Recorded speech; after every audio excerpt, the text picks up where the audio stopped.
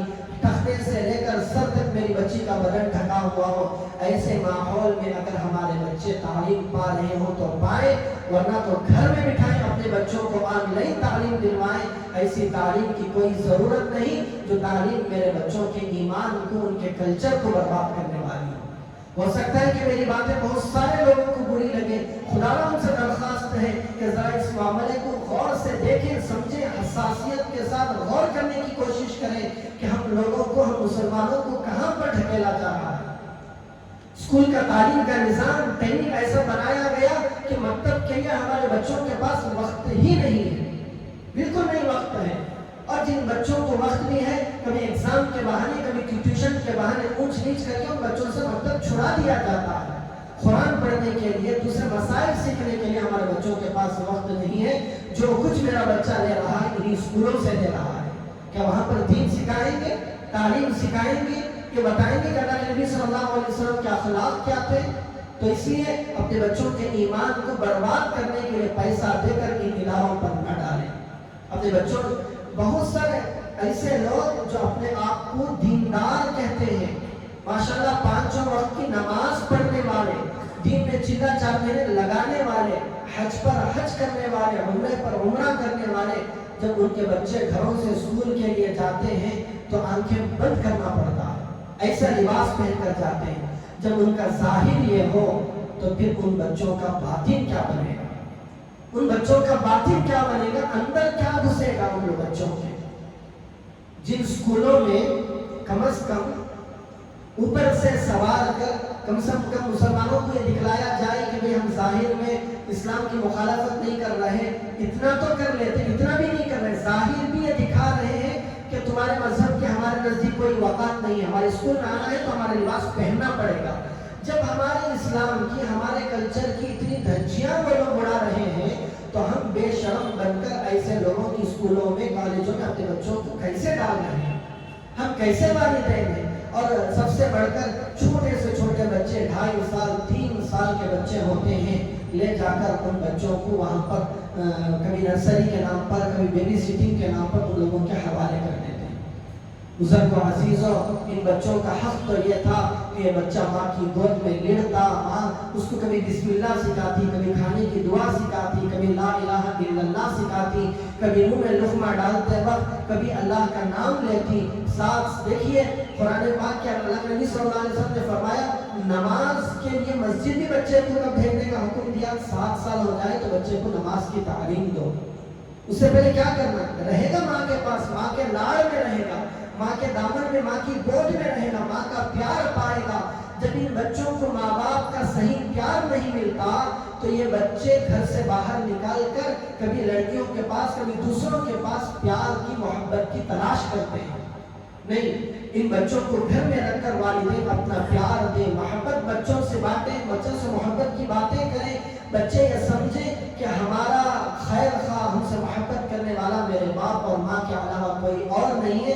بچوں کے ذہن میں یہ بات بیٹھ جائے، پھر میرا بچہ اسکول جائے گا تو بچوں کی بات اس کے ذہن میں رہے گی، ماں کا سکھایا ہوا وہ کلمہ میرے بچے کے ذہن میں رہے گا۔ بچہ جب اسکول میں باکس کھانے کے لیے کھولے گا تو لا کرسچنس کی اسکولوں میں کچھ بھی پڑھا نہیں جانا ہے، اگر کہیں بھی چلا گیا میرا بچہ تو وہاں پر وہ کچھ بھی پڑھائے، یہاں پر ماں کا سکھایا ہوا بسم اللہ بچے کی زبان پر وہاں پر آئے گا۔ تو اس لیے گھر میں بچوں کو دینی ماحول دیں، اسکولوں کے نام پر بچوں کے ایمان کو برباد نہ کریں اور مکاتب کا رخ بچوں کو کروائیں۔